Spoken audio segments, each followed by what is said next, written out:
on videos. Hello, and this is Mr. Lego Guy 2.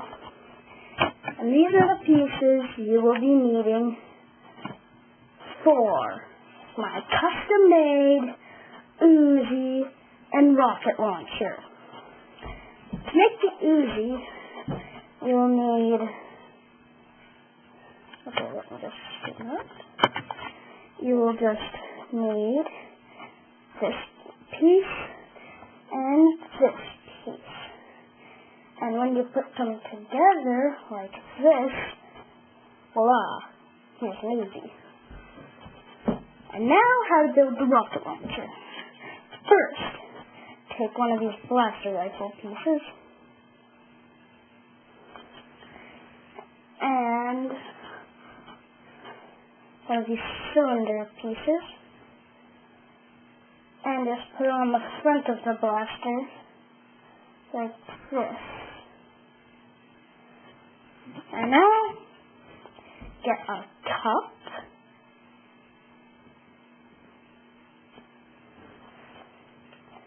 and put it on the back.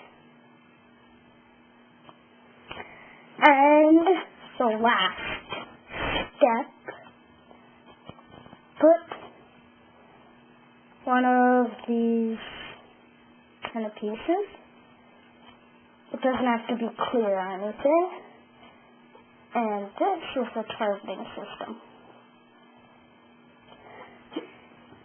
And if you put the Uzi on the rocket launcher, just put the Uzi on the side like that, you've got your own custom-made, whatever I want to call it.